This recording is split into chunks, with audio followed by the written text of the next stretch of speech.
And of course, the second coffee of the day, and I have not had like any actual food, so that's just great. I'm filming in my living room because I realized that room, all my books in, it's so empty, so it makes the audio sound really echoey, and I didn't like that, so we're in the living room, which is still a little echoey, but it's not as bad. I haven't been able to get the guest room all ready to go. It's also gonna be my like library area where I'm gonna put all my books, so eventually it'll be really, really nice, but right now, this is all I got, and I tried to be a little festive. So welcome to my August wrap up. I know it's kind of late in the month of September right now when I'm posting this, but I've had other videos that I wanted to post before this. So we're gonna be doing these right now. I am filming this early. It's September 4th right now, which is really cool. So I don't know why I even did that. Okay. Boots is making biscuits. I read a total of 8 books in August. One of those was a novella though, so I guess you could really say like 7.5. Wait, I read another novella. I literally just forgot that I read another novella. I read Nothing Like the Movies by Lynn Painter. It was like the one scene from Wes's point of view. It was like 33 pages on my like phone. I read it on my phone. So good. Oh my gosh. I was swooning and my boyfriend was confused. Anyway, I don't think I'll rate that because I was just like, that was just a little 33-page thing, but I did read that. I guess it's kind of like a novella, I don't know. But if I had to rate it, it'd be 5 stars because I love it so much. I mean, I loved reading that from like Wes's point of view. And the fact that like Wes is just so like in love is just, it was so cute. I guess in total of like the books, I have, let's see, 1, 2, A little longer than a few minutes later. Okay, so I have 5 romance, 1 fantasy, and 2 mystery thriller-esque books, making our total of 8. So I'm gonna kind of go in order of the way I read these. The first book that I read was the novella. It was in the Improbable Meet Cute series. I read a lot of those in July, but I didn't get to the last one. It was Royal Valentine by, oh my gosh, I forgot her name.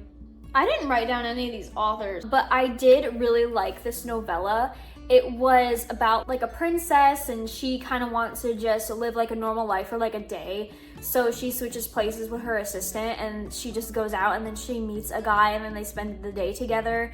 And she's nervous about telling him about her real life because she ends up really, really liking him, and she's like, well, you know, if I want this to like progress, I need to tell him how I feel. And then he's also got a secret of his own, and I liked that kind of twist in it, and it was just really, really cute. I just rated it a 4. It was cute, I enjoyed it, and I really liked the author's writing. I thought it was easy to understand and fast-paced and cute. And the next book I read was actually a book that was on my TBR, so that's good. So it was If He Had Been With Me by Lauren Nolan. This is a romance YA kind of coming of age story. I have heard so much about this book over the years. I've heard it was sad. I do have this in a reading vlog that's coming up, reading sad books for a week. And you're wondering, did I cry? You'll have to find out in the video. I read this and it's, I mean, I think we all know it's about Autumn and Finn. They're inseparable as kids. They go on to high school and they kind of like separate, and then they still like live next door, or I think they live next door. I think they do live next. There's so many books where like the people live next door to each other that I get them all confused. You learn pretty early at the beginning that something happens to a character, and that kind of like is telling you the story of what happened before that event. And I enjoyed it, but I just wasn't a big fan of the way it was written. I mean, I did rate this a 4.5, but the only thing that I would knock it down was I just didn't like the way it was written. I'm just not a fan of like when there's so much telling and not a lot of showing. Here's an example, okay?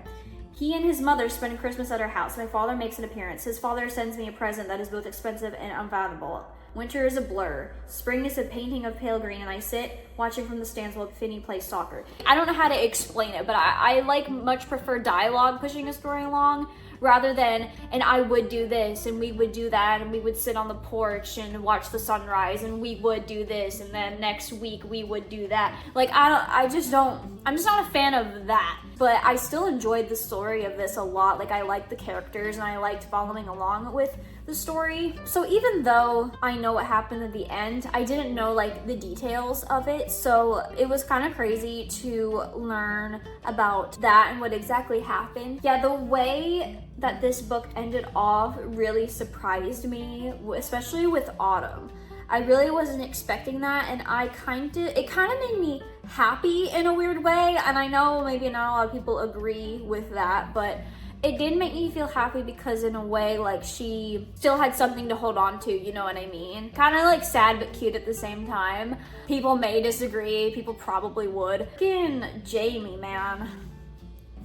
Oh, Jamie and Autumn's friend really ticked me off. Ooh, she ticked me off so much. Oh my gosh. I'm not gonna read the second book. I think it's called If Only I Had Told Her. I'm not gonna read the second book because I literally went to Barnes & Noble and I skimmed the end of it because I wanted to know. So I spoiled it for myself, but I literally did not care to read the next book. And I heard not a lot of people liked it as much either. So I was like, I'm just gonna skim at the end and like spoil it for myself. I don't care. I literally do not care. Okay, so this book was very disappointing.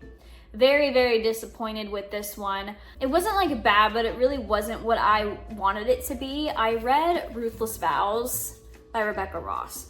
Know that people didn't like this one as much, but I didn't know it was gonna be it was so different to me. Everything that happened in the book, it just felt like really slow. And oh my gosh, there's my bookmark. I've been looking for this. This is like a fantasy historical fiction book, and it's the sequel to Divine Rivals.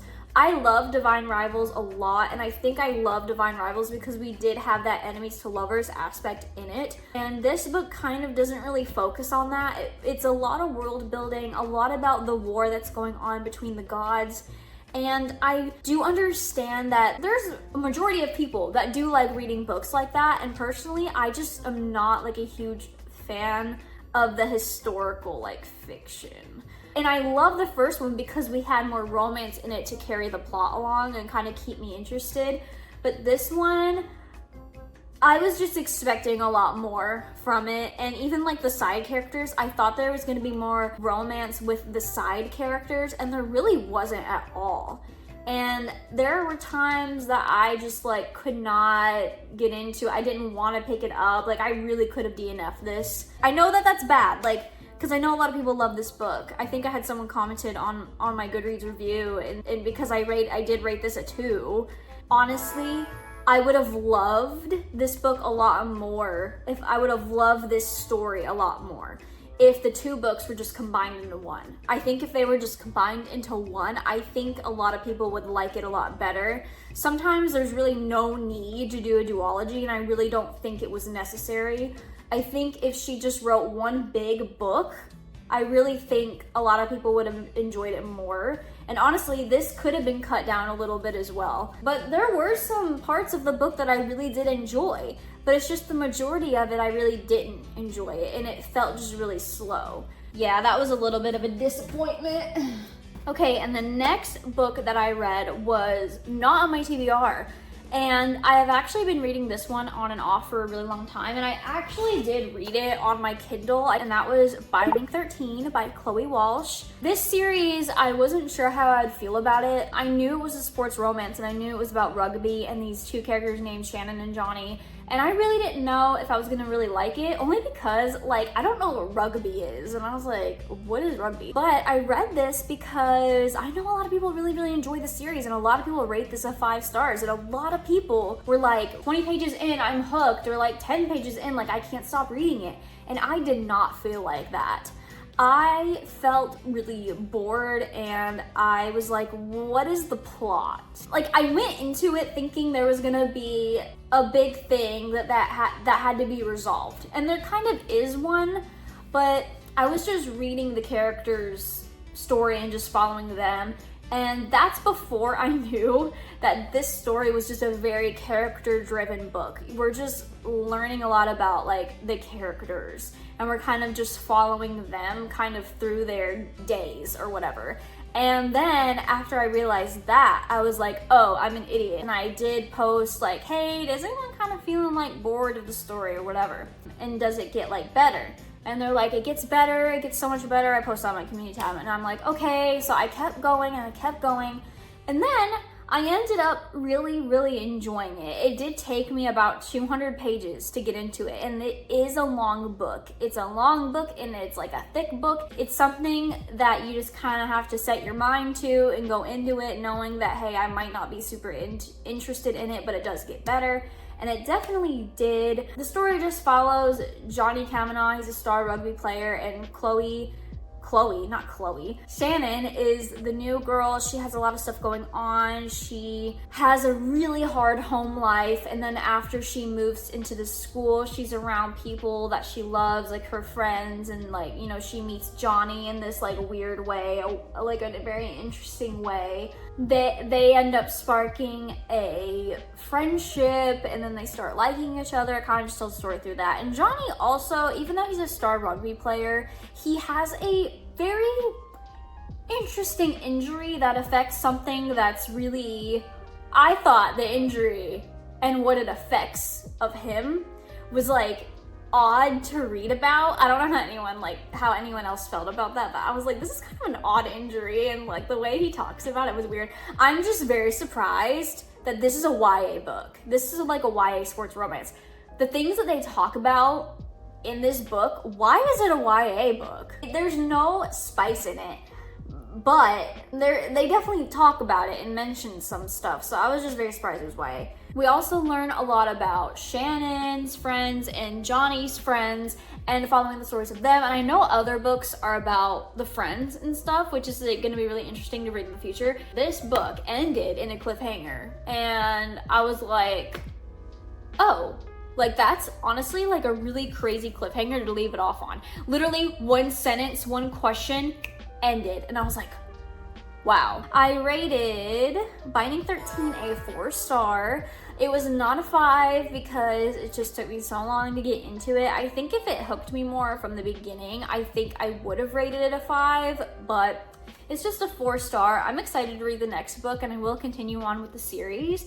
And I'm excited that I finally read it because it took me so long. All right, now we're getting into the books that I read for my most recent video, trying to finish my August TBR. And the first one I read for that was Bride by Ellie Hazelwood. I've read a few of her STEM romances, and I really love her STEM romances, even though they're very spicy, but I still do like the story and enjoy the characters, and I enjoy her writing a lot. So this was her first shot at like a paranormal romance. So this book is about a werewolf and a vampire, and they're both kind of very important to their like people or whatever, so they decide to get married, or her father thinks it's a good idea for her to get married to the high werewolf or whatever, but she has a specific reason that she wants to get married to him, and figuring out what it was very interesting. Something I like about Ellie Hazelwood is that she always puts this little like mystery kind of thing in her books that you kind of have to figure out. I just rated this a 3.5. Ooh, a book that I really enjoyed. Okay, the next book I read was A Good Girl's Guide to Murder by Holly Jackson. This is my first book I've read by Holly Jackson, and I was really excited to get into this because I've heard nothing but good things. A lot of people really like this book. And wow, was I hooked. I love true crime, and I love watching police interrogations. I love all that stuff, all of it. So I don't know why it took me so long to read this book, but I rated this a 5 stars. This is a story about Pip, and she is a senior in high school, and for her capstone project, she decides to investigate a cold case. And the cold case is about Andy Bell. It's been said that Andy Bell was murdered by her boyfriend Sal at the time, and in turn Sal took his own life, and then it was just closed from there. But Pip thinks that Sal did not do this, and it's cute too because Sal has a brother named Robbie, and Pip and Robbie kind of formed this partners in crime kind of relationship, and then they go on and they work together, and I really enjoyed it. And it really didn't take long for the story to kind of begin in a way. Like immediately we're thrown into learning about the case, and she's doing interviews and things like that. And I really love the way the interviews are that Pip does, because it turns into like a script format, and I really enjoyed that, and I loved learning a lot about the characters. And I did listen to some of this on audiobook, but not all of it. I did want to physically read this book, but the audiobook is really, really, really cool when you listen to the interviews, because the voice actors like change. And it sounds like things are on a recording. It's the coolest thing. It was a really, really, really good audiobook. So if you're not a big fan of reading a physical book, definitely listen to this audiobook. It was really, really good. But I did not guess the ending. The ending was very interesting. I guessed like half of it, but I didn't get the other half. And it's interesting too, because this is a trilogy, but this book kind of does end. So I am curious what the next book is about. I wonder if something else goes on in the town, or is it kind of just following the events of Pip figuring out the mystery. I love Holly Jackson's writing. It was very easy to understand, and even though it was third person, I really, really liked it. I don't like third person, but this book, it was just told so well. The next book I read was This Summer Will Be Different by Carly Fortune. This is an adult romance, definitely has spice, so beware before you jump into it. This book is about a girl named Lucy, and she's a florist, and she's always been really into her work. She kind of puts her work before everything, and with that, it's kind of hard for her to develop really long-term relationships. So she has a best friend named Bridget, and Bridget is getting married. And then all of a sudden, Bridget is like, or like a week before her wedding, Bridget's like, I need to go home. And she goes back to her home, like out of state. And Bridget's like, can you please just come with me? Lucy drops everything and goes. And then Lucy sees Bridget's brother once again, because they hadn't met before. Bridget and Lucy kind of joke around about their rules while they're having their like summer vacation or whatever. And Bridget would always add, don't fall in love with my brother. And Lucy would be like, oh, like, okay, like easy. Story was really easy to follow. I really like the writing. It's in first person, and we're kind of going through a kind of a past and present perspective. It would go from like 4 years ago and things like that, kind of explaining the relationship between. There is something in this. What is in this? What is this? Is someone tracking me? What is this? Is this like so you don't steal? I read this all on audiobook, so I did not know this was in there. Anyway, but yeah, I really enjoyed this one, but I just definitely didn't enjoy it as much as the other books I read. I rated this at 3.5.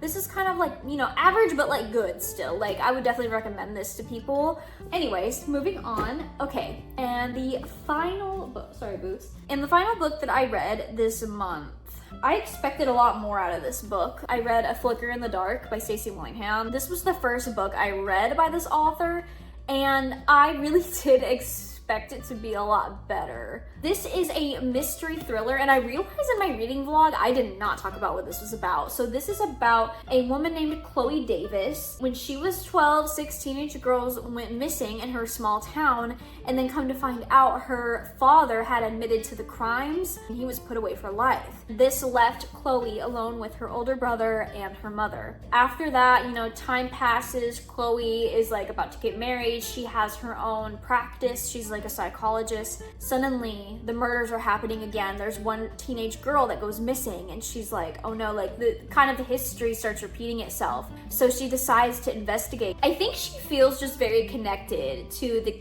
case in like a bad way, because this is what happened with her dad. This is what her dad did. So she decides to try to figure it out. This book is in first person, so that's good. I like first person, but this book was so slow.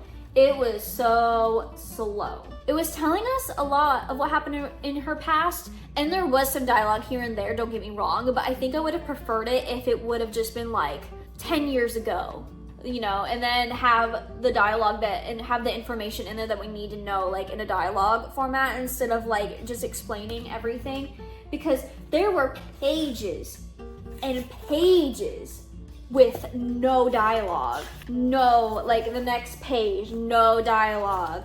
I just feel like that's just what I prefer to read, and I feel like dialogue would help push the story a lot more rather than it feeling just so slow. I did have to listen to this book on audio because I felt like I could DNF it, honestly, because there was nothing happening for a long time. For me, personally, it took a long time to get super interested in this book. And like chapter 30 something, I then was like, okay, it's interesting now.